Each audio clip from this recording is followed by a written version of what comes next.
राधा राधा कृष्ण राधा राधा राधा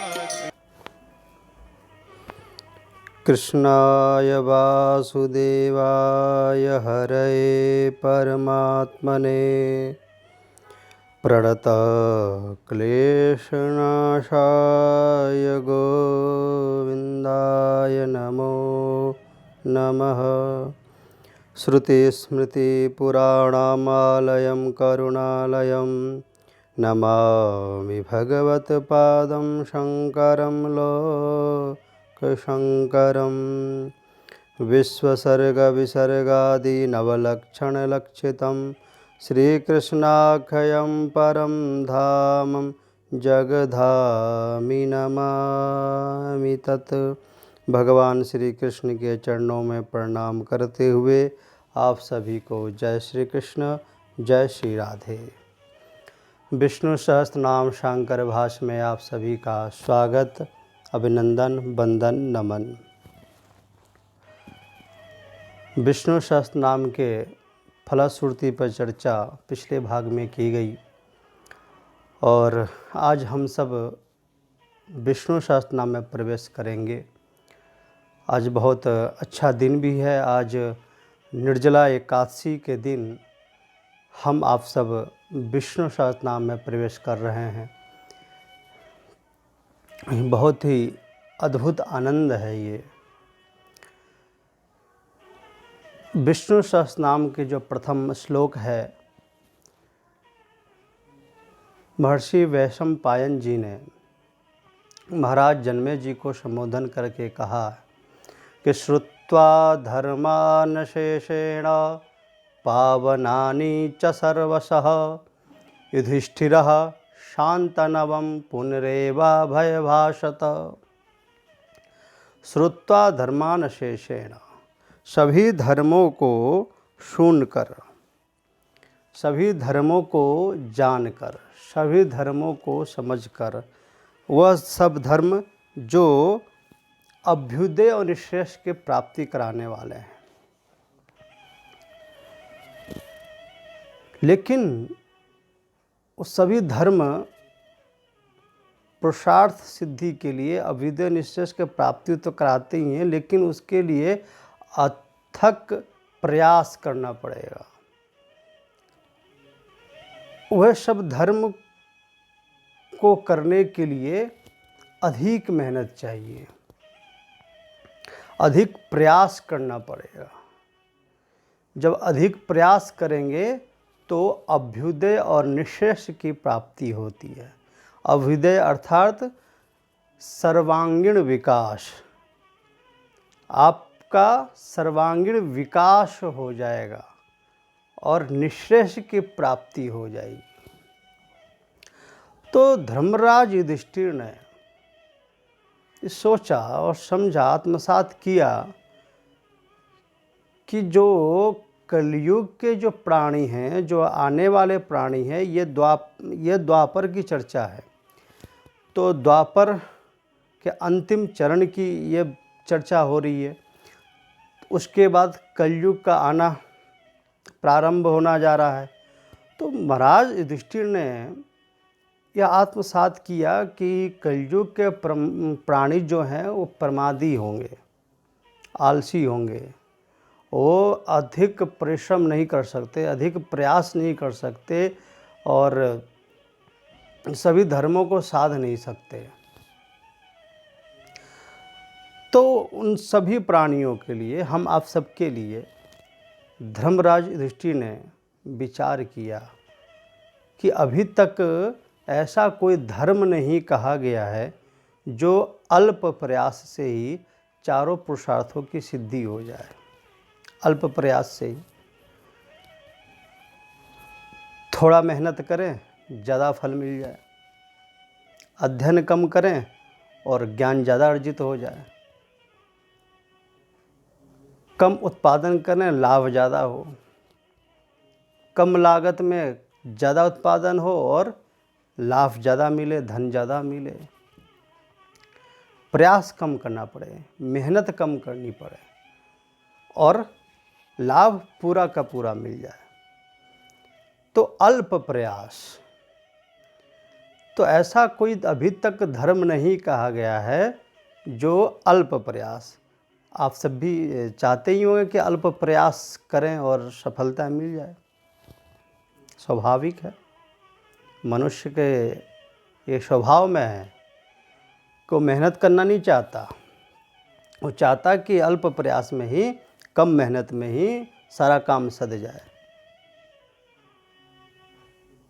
तो धर्मराज युधिष्ठिर ने विचार किया कि ऐसा कोई धर्म अभी तक नहीं कहा गया है जो अल्प प्रयास से ही चारों पुरुषार्थों की सिद्धि हो जाए, अभ्युदय की प्राप्ति हो जाए, निःश्रेष की प्राप्ति हो जाए। तो ये जानकर शांतनवम, शांतनु के पुत्र पितामह भीष्म, शांतनु के पुत्र कौन है? पितामह भीष्म। तो शांतनवम, शांतनु के पुत्र पितामह भीष्म से धर्मराज युधिष्ठिर ने कहा। क्या कहा? तो कहते हैं किमेकम दैवतम लोके किम वाप्येकम परायणम स्तुवन्तः कम कमर्चन्तः प्रापनुयुर्मानवाः शुभम। किमेकम दैवतम लोके, दैवतम में स्वार्थ में तद्धित प्रत्यय कर लिया गया है। तब देवतम अर्थात देव। लोक में वह देव कौन है जो समस्त विद्याओं का स्थान और प्रकाश का हेतुभूत है। समस्त विद्याओं का स्थान, जितनी भी विद्याएं हैं उन सब का स्थान और प्रकाश का हेतुभूत है। लोक में वह देव कौन है जिसके बारे में कहा जाता है कि यदि आज्ञा प्रवर्तन्ते सर्वे, कि उसकी आज्ञा के बिना कोई भी प्राणी अपने कार्य में प्रवृत्त नहीं होता। यद आज्ञा प्रवर्तन्ते सर्वे, तो वह देव कौन है? इति प्रथम प्रश्न। धर्मराज युधिष्ठिर जी का ये प्रथम प्रश्न है। द्वितीय प्रश्न कहते हैं किम वाप्येकम परायणम, वह कौन परायण है? परम अयनम, परम अयनम परायणम, परम अयनम प्राप्तव्यम स्थानम। अयन मतलब लक्ष्य होता है, अयन अर्थात लक्ष्य। वह परम लक्ष्य क्या है? जीव का परम लक्ष्य क्या है जिसे पाकर भिद्यते हृदय ग्रंथि, जिसे पाकर, जानकर, ज्ञान दृष्टि से समझकर परम अयन, वह परम लक्ष्य क्या है जिसे पाकर भिद्यते हृदय ग्रंथि, जो अविद्या है, जो हृदय में जो ग्रंथि अविद्या रूप में है, उसको पाकर, वह कौन है जिसे पाकर भिद्यते हृदय ग्रंथि, हृदय की ग्रंथियाँ टूट जाती हैं, खुल जाती हैं। आगे कहते हैं कि छिद्यन्ते सर्व संशया, ऐसा कौन परम अयन है जिससे प्राप्त कर सभी संशय खत्म हो जाते हैं, दूर हो जाते हैं। अगर मनुष्य के अंदर संशय रहे तो कोई कार्य नहीं कर सकता, और संशय वाला व्यक्ति आखिर कर क्या सकता है?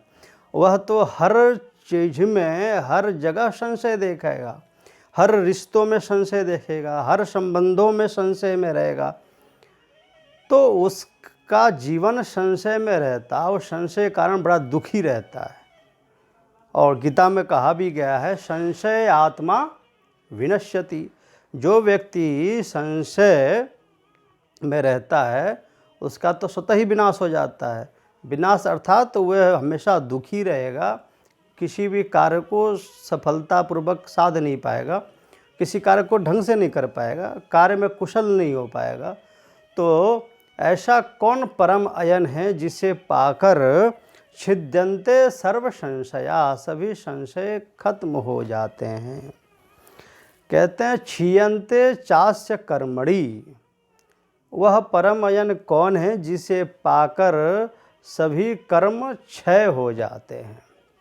क्षीयन्ते चास्य कर्मणि। अब यहाँ कर्म की बात कर रहे हैं। क्षीयन्ते कर्म संशया, यह कर्म ही तो है। जो जन्म मृत्यु का जो चक्कर है ये अभी का नहीं है, ये लाखों करोड़ों वर्ष ये पुराना चक्कर है। ये चक्र चलता ही जा रहा है। जन्म होना है और मृत्यु को प्राप्त होना है। जन्म, कुमारावस्था, युवावस्था, प्रौढ़ावस्था, वृद्धावस्था और फिर मृत्यु को प्राप्त। जब मृत्यु हुआ फिर उस व्यक्ति का फिर जन्म होगा।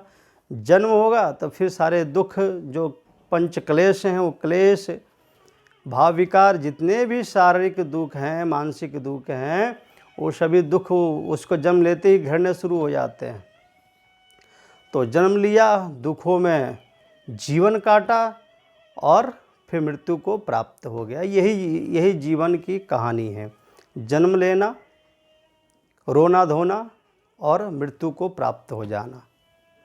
महात्मा बुद्ध कहते हैं कि ये जीव इतनी बार जन्म ले चुका है, मनुष्य इतनी बार जन्म ले चुका है और जन्म लेकर उस जन्म में, संबंधों में और न जाने सुख दुखों में इतने आंसू बहाए हैं। उन सभी आंसुओं को एकत्रित किया जाए तो एक विशाल सागर का निर्माण हो सकता है। एक विशाल सागर का निर्माण हो जाएगा। इतना रोया है, इतना दुखी हुआ है, कभी सुख के आंसू, कभी दुख के आंसू। तो ये चक्र ऐसे ही चलता है। दिनमपि रजनी सायं प्रातः शिशिरवसन्तौ पुनरायात। दिनमपि रजनी सायं प्रातः। दिन रात्रि ऐसे ही व्यतीत हो जाते हैं। प्रातः और सांझ, सायं ऐसे व्यतीत हो जाते हैं देखते देखते। दिनमपि रजनी सायं प्रातः शिशिरवसन्तौ पुनरायात। शिशिर वसंत, जो षड ऋतुएँ हैं वो सामने देखते देखते व्यतीत हो जाते हैं। कभी वर्षा ऋतु, कभी ग्रीष्म ऋतु, फिर शरद ऋतु, वसंत, फिर वही कर्म ऋतुओं का चलता है। और देखते देखते कालः क्रीडति गच्छति आयुः। और इस काल के खेल में हम सबकी आयु क्षीण हो जाती है, चली जाती है। कालः क्रीडति गच्छति आयुः तदपि न मुंचति आशावायु। फिर भी ये जीव उस आशा बंधन में बंधा रहता है, उस कर्म में बंधा रहता है। वह कर्म जो बार बार पुनरपि जन्मम पुनरपि मरणम पुनरपि जननी जठरे शयनम, बार बार उस कर्म में लिप्त रहता है और बार बार जन्म लेता है। तो ये चक्र यूं ही चलता रहता है। तो कहते ये चक्र, ये जो कबड्डी का खेल है, धरपकड़ का जो खेल है, ये खेल का जो चक्र है ये कब रुकेगा? क्या ऐसे ही चलता रहेगा? जन्म लेंगे फिर मर जाएंगे, फिर जन्म लेंगे फिर मर जाएंगे, ये क्या ये ऐसे ही चलना है? ये कभी रुकेगा भी? तो कहते हैं कि कभी नहीं रुकने वाला। जब तक आप नहीं रोकेंगे, जब तक आप नहीं रोकेंगे तो रुकने वाला नहीं है। मनयु मनुष्याणाम कारण बंधन मोक्षयो, सब आपके कारण हैं। आप कर्म करेंगे तो कर्म का फल तो मिलना ही है। आप कर्म करेंगे, वह कर्म संचित कर्म बनेगा और संचित कर्म ही प्रारब्ध बन के आपके सामने उपस्थित हो जाता है, उपलब्ध हो जाता है। वही प्रारब्ध को भोगने के लिए आपको पुनः जन्म लेना पड़ता है। अब प्रारब्ध अच्छा हो या बुरा हो। अगर आप जीवन में अधर्म किए हैं तो प्रारब्ध बुरा होगा। उस प्रारब्ध को भोगने के लिए आपको ऐसे कुल में जन्म मिलेगा जिस कुल में आपको कष्ट ही कष्ट है, आपका जीवन ही दुखदाई है, कुछ मार्ग नहीं सूझेगा। जीवन लगेगा कि ये जीवन ख़त्म हो जाए तो ही अच्छा है, इतना दुख इतना कष्ट, लेकिन वो ख़त्म नहीं होगा। आपके चाहने के बाद भी जीवन ख़त्म नहीं होगा। जब तक प्रारब्ध होगा तब तक आपकी आयु है, तो यह चलता रहता है। अगर आप धर्म किए होंगे तो धर्म करने के बाद ही जन्म तो मिलना ही है, क्योंकि धर्म करने के बाद भी कर्म तो आप कर ही रहे हैं, वो सब सिंचित होना ही है, और सिंचित कर्म प्रारब्ध बन जाएगा, और वही प्रारब्ध को भोगने के लिए फिर आपका जन्म होगा।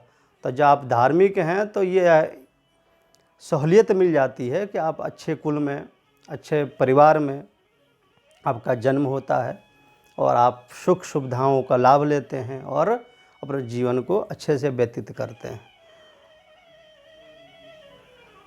तो प्रारब्ध अच्छा हो या बुरा, ये तो आपके कर्म के अधीन है। आपने अधर्म किया तो बुरा प्रारब्ध, अच्छा किया तो अच्छा प्रारब्ध। तो लेकिन ये चक्र तो यूँ चला, जन्म मरण का चक्र तो चलना ही है, रुकना तो है नहीं, क्योंकि जीव मनुष्य बिना कर्म के किए क्षण भर नहीं रह सकता। कर्म तो करेगा ही, कर्म तो उसका करना ही करना है, बिना कर्म किए नहीं रुकेगा। आपके जो श्वास चल रहा है ये भी तो एक कर्म है, आपके धमनियों में रक्त प्रवाहित हो रहा वो भी तो कर्म है, सब कर्म हो ही रहा है।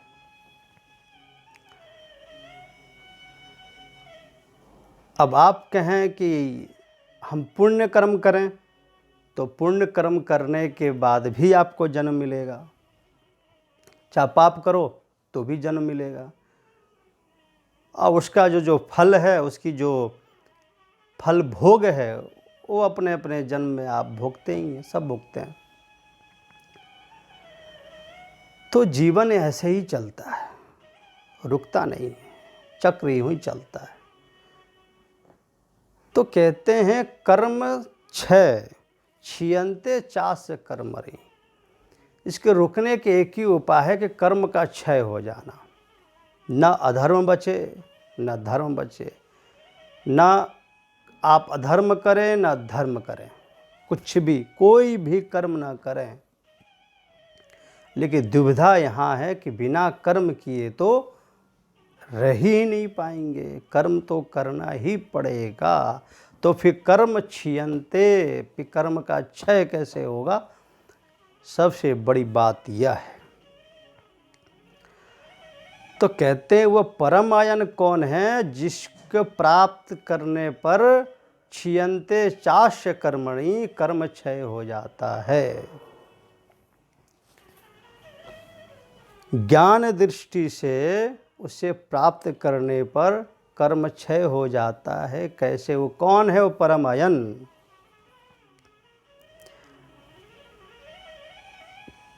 कर्म क्षय होने का एक ही उपाय है कि आप उस अवस्था में, उस लेवल पर आप पहुंच जाए जहां पर आपका हर कर्म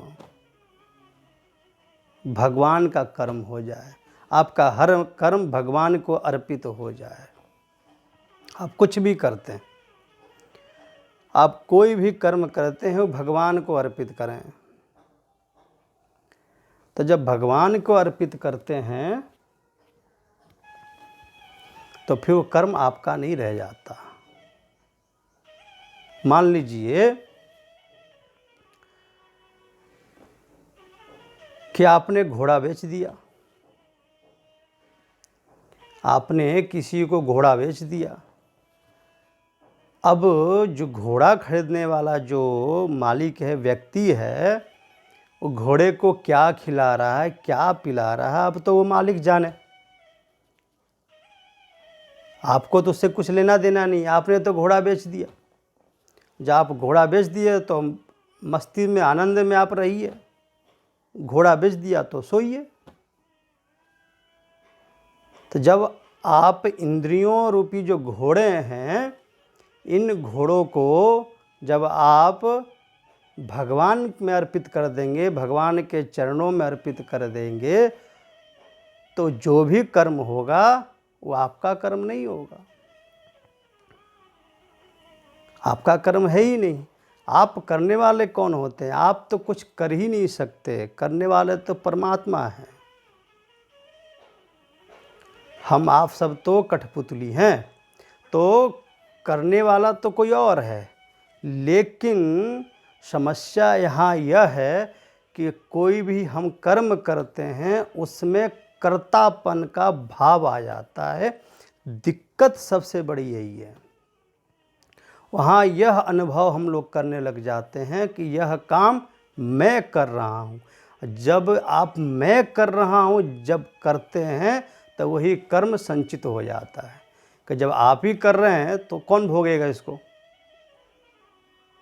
जब आप कह रहे हैं कि मैं ही कर्म कर रहा हूँ तो कौन भोगेगा? भोगने के लिए कोई दूसरा थोड़ी ना आएगा। तो जब आपके अंदर कर्ता भाव है कि मैं कर रहा हूँ, मैं ही सब कुछ हूँ, मैं ही सब काम कर रहा हूँ, तो वह सभी कर्म संचित हो जाते हैं। वही संचित कर्म प्रारब्ध बन जाता है और प्रारब्ध को भोगने के लिए आपका जन्म होता है। तो ये फिर आपका जन्म होगा, फिर जन्म के बाद मृत्यु होनी है। जो जिसका जन्म हुआ है उसकी मृत्यु निश्चित है। जिस दिन जन्म होता है उसी दिन आयु कर्म च वित्तम च विद्या निधनमेव च, ये पांचों चीज़ घर में ही आ जाती है। आयु, कितनी आयु रहेगी, आप कौन सा कर्म करेंगे, आप धन कितना एकत्रित कर पाएंगे। आयु कर्म च वित्तम च विद्या, आप विद्या को कितना अर्जित कर पाएंगे। और निधन, आपकी मृत्यु कब होगी, ये घर में ही निश्चित हो जाता है। क्योंकि आप तो प्रारब्ध भोगने के लिए आए हो। तो संचित कर्म, तो ये कर्म जब आप कर्ता भाव से हटेंगे कि ये काम मैं नहीं कर रहा हूँ, अपने इंद्रियों को, कर्मेंद्रियों को, जो भी है सब भगवान को समर्पित है। जो भी काम हो रहा है मैं तो एक कठपुतली हूँ, एक निमित्त मात्र हूँ। करने वाला कोई और है, कराने वाला कोई और है। सिर्फ मैं एक कठपुतली के भांति बस मैं नाच रहा हूँ और कुछ नहीं। आपके हाथ में कुछ है भी नहीं। अगर आपके हाथ में होता तो आप बहुत कुछ कर लिए होते। अगर आपके हाथ में होता कि सुख मिल जाए तो कौन ऐसा व्यक्ति नहीं होता जो सुखों को हमेशा अपने लिए बुला ले रख ले। लेकिन ऐसा नहीं होता। चाहते हम सब सुख है लेकिन नहीं मिलता है, दुख आ जाता है। भाई अगर आपके चाहने मात्र से सारे कार्य होते तो कौन व्यक्ति दुख चाहता? फिर भी दुख तो आता है, ना चाहने के बाद भी आता है। तो जिस तरह से ना चाहने के बाद भी दुख आता है, उसी तरह से ना चाहने पर भी सुख आता है। कुछ समय रहता है और फिर सुख भी चला जाता है। इसी तरह से दुख भी कुछ समय रहता है, दुख भी चला जाता है। ये आगंतुक हैं। जो आगंतुक होते हैं, भारतीय संस्कृति कहती है जो आया है सो जाएगा नहीं है। तो हमारे हाथ में न सुख है न दुख है, लेकिन हम सुखों के लिए चिंतित रहते हैं।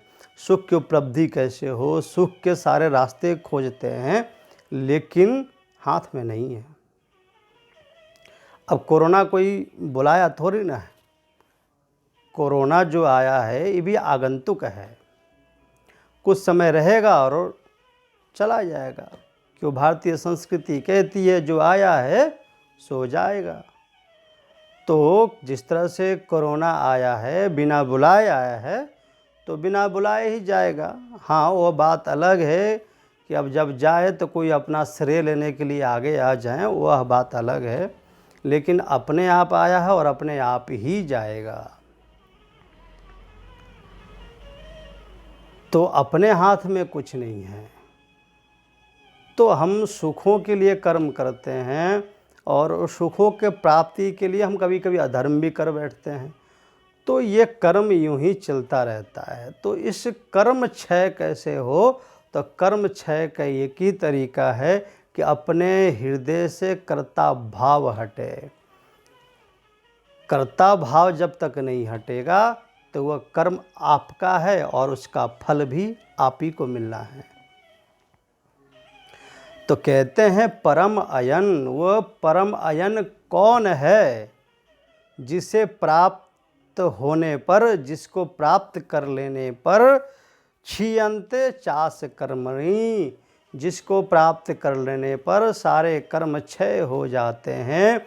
जब आपके पास न धर्म बचता है, न आपके पास पाप बचता है, न आपके पास पुण्य बचता है, न आपके पास पाप बचता है, जब पुण्य पाप से भी आप परे हो गए, यह नहीं कि भाई हम धर्म नहीं करेंगे तो अधर्म में प्रवृत्त हो गए, ऐसा नहीं करना है। पुण्य नहीं करेंगे तो पाप में प्रवृत्त हो गए। अरे पाप से तो आप परे हो करके तभी तो आप धर्म और पुण्य में आए। अब धर्म जो पुण्य आप कर रहे हैं, अब इससे भी आगे बढ़ना है, नीचे नहीं जाना है। नीचे स्तर तो पाप हो गया, धर्म हो गया। अब आप धार्मिक हो गए, आप पुण्यात्मा हैं, अच्छे से कार्य कर रहे हैं, पुण्य कर रहे हैं, तो आप तो अधर्म वाली जो सीढ़ी है, जो पाप वाली सीढ़ी, आप इससे तो परे हो गए, ऊपर आ गए। लेकिन आपको ऊपर, इससे भी ऊपर जाना है तो आपको ना पुण्य से मतलब होना चाहिए, ना पाप से मतलब होना चाहिए। जब आपका पुण्य और पाप दोनों ही खत्म हो जाएंगे, सारा कर्म एक नहीं बचेगा, कर्म क्षीयते, वो कर्म क्षय हो जाएगा, तब जाकर ये चक्र टूटेगा। लेकिन अगर ऐसा नहीं होता है तो चक्र तो यूं ही चलना है, बार बार जन्म लेना है, बार बार पैदा होना है और बार बार मरना है। ये तो मनुष्य के साथ लगा ही रहता है, ये अभी से नहीं चल रहा है। आपका जो मन है ना, ये मन लाखों करोड़ों वर्षों से पुराना मन है। ये वो मन को अभी भी ढोते हुए चल रहे हो, वही पुराने मन को ही ढोते हुए चल रहे हैं। मन, अरे मन से ही तो सारे बंधन है। मन यु मनुष्याणाम कारण बंधन मोक्षयो। अगर मन ही स्वतंत्र हो गया होता तो फिर काहे को जन्म होता, काहे को मरते, काहे के दुखों में रहते, काहे के सड़ते, काहे कष्ट में रहते। तो ये मन ही सब कराता है। तो मन हमारा लाखों करोड़ों वर्ष पुराना है, बस नया नया शरीर धारण कर लेता है और भोगता है, चाहे दुख हो चाहे सुख हो, यही जीवन है। तो कहते हैं वो परम अयन कौन है जिसे पाकर क्षीयन्ते चास्य कर्मणि, सारे कर्म क्षय हो जाते हैं।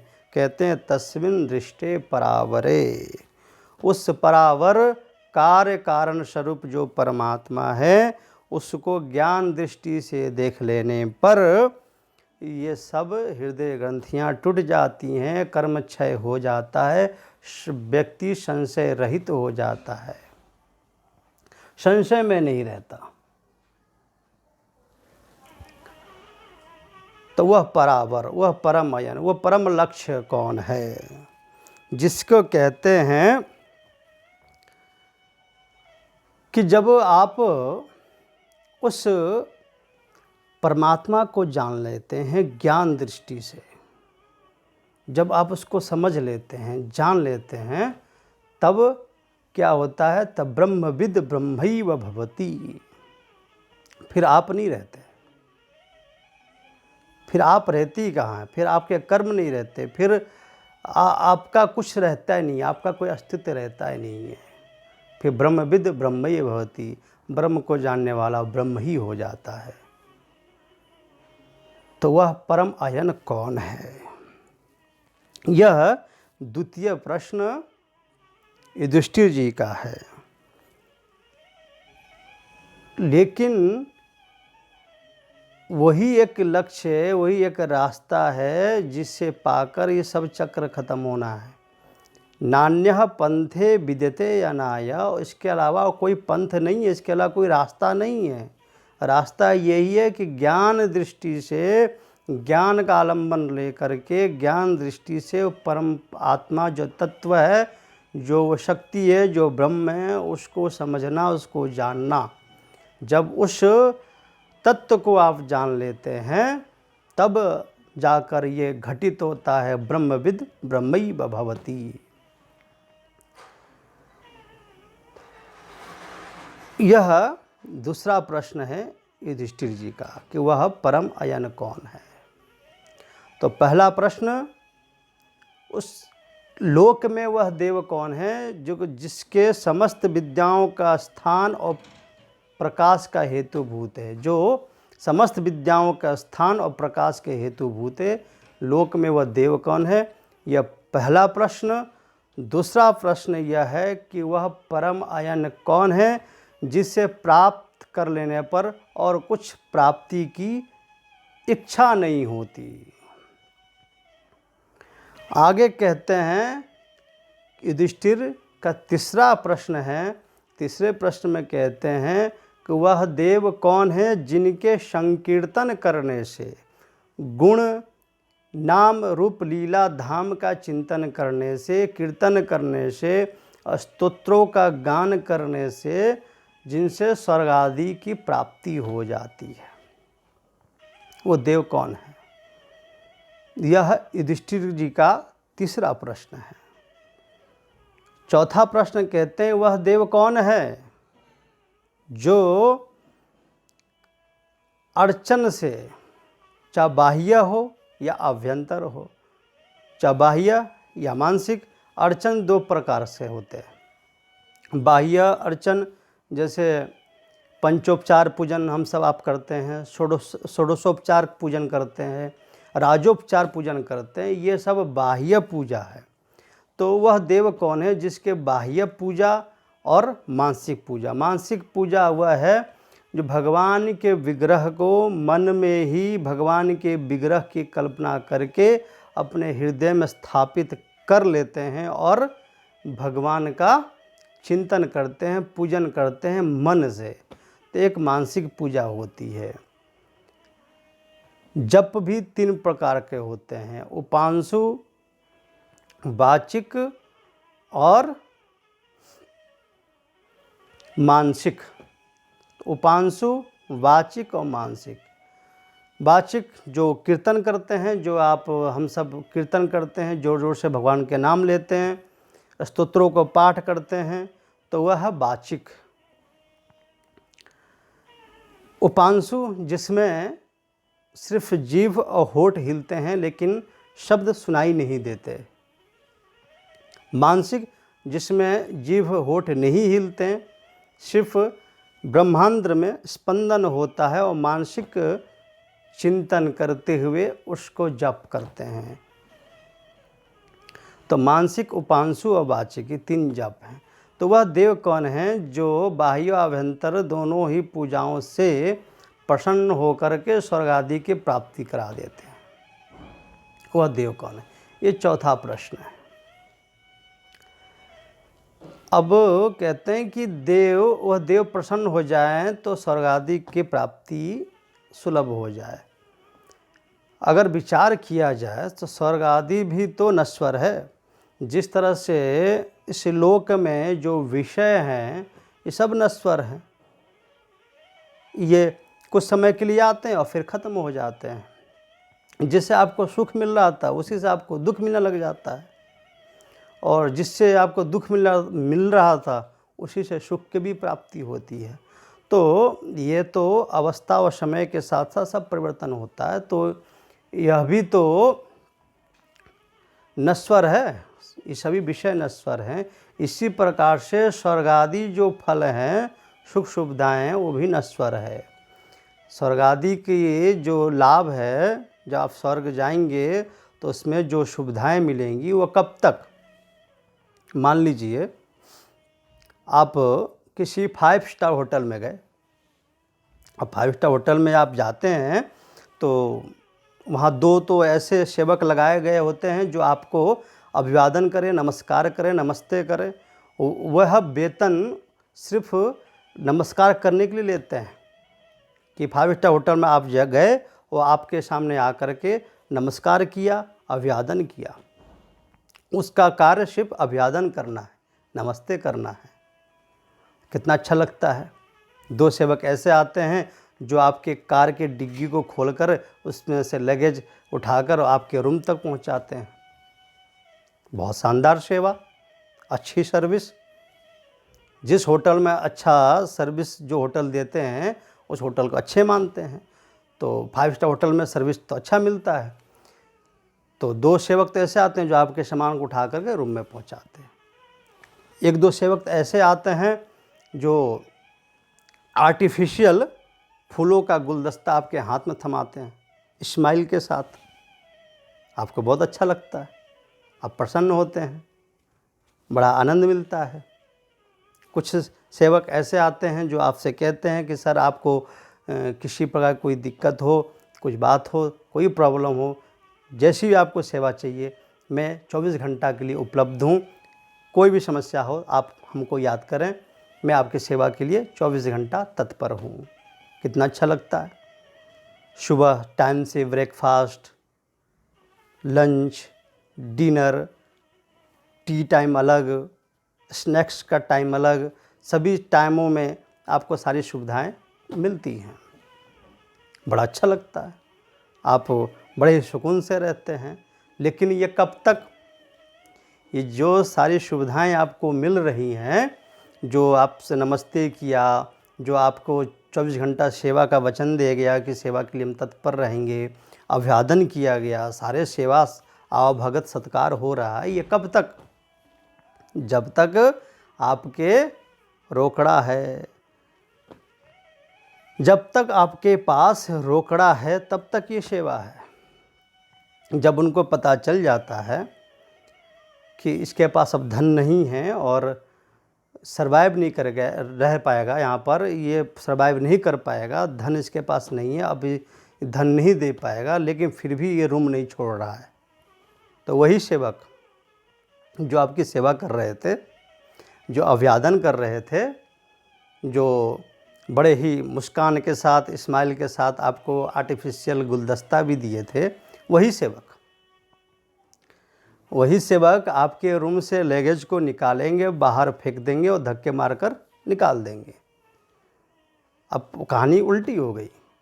जो अभिवादन कर रहे थे अब वही आपको तिरस्कार करके बाहर कर दिया, आपके सामान को फेंक दिया, आपको बाहर कर दिया। कोई देखा इस पर धन खत्म हो गया, उसके देने के लिए कुछ बचा ही नहीं है, और फिर भी ये रह रहा है 5 स्टार में, तो आपको धक्के मार के बाहर कर देंगे जब आप नहीं जाएंगे। तो इसी प्रकार स्वर्गादि जो सुख हैं वह कब तक? जब तक आपके पास पुण्य है। आप जितने भी पुण्य अर्जित करते हैं, तो जितना पुण्य आपने अर्जित किया है, जब तक वो पुण्य रहेगा तब तक आप स्वर्गादि सुखों का भोग पाएंगे।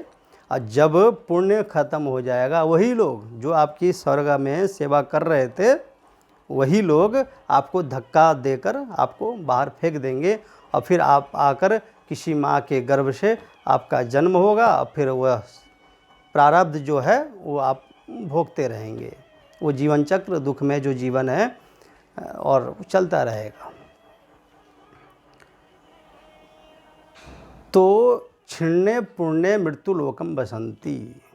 तो जब तक आपके पुण्य हैं तभी तक आप स्वर्ग में हैं, और नहीं तो धक्का मारकर बाहर। तो स्वर्ग आदि भी नश्वर है। तो युधिष्ठिर जी के ये 4 प्रश्न हैं। इस श्लोक में युधिष्ठिर जी ने 4 प्रश्न किए हैं कि वह देव कौन है जो समस्त विद्याओं के स्थान और प्रकाश के भूत हैं, प्रथम प्रश्न। द्वितीय प्रश्न कि वह परम अयन कौन है, प्राप्तव्य स्थान, परम अयन प्राप्तव्य लक्ष्य कौन है। तीसरा प्रश्न, वह देव कौन है जिसके संकीर्तन मात्र से ही स्वर्गादि सुखों की प्राप्ति होती है। चौथा प्रश्न कि वह देव कौन है जो बाह्य आभ्यंतर पूजा अर्चना करने से स्वर्ग आदि सुख जो भी सुविधाएं हैं वो हमें प्राप्त होती हैं। ये 4 प्रश्न हैं। आगे के श्लोक में 2 प्रश्न उन्होंने किया है, इस पर चर्चा हम अगले भाग में करेंगे। समय के साथ समय की सीमा पर हमें चलना है और आज प्रसंग को यहीं पर विराम देते हैं और आज के प्रसंग को मैं प्रणाम करता हूँ। आप सभी ने बड़े ही धैर्य और श्रद्धा के साथ आज के प्रसंग को श्रवण किया और मैं बहुत ही अनुग्रहित हूँ। आप सभी के हृदय में विराजमान भगवान श्री कृष्ण को मैं प्रणाम करता हूँ। भगवान श्री कृष्ण मेरे प्रणाम को स्वीकार करें। राधा राधा कृष्ण राधा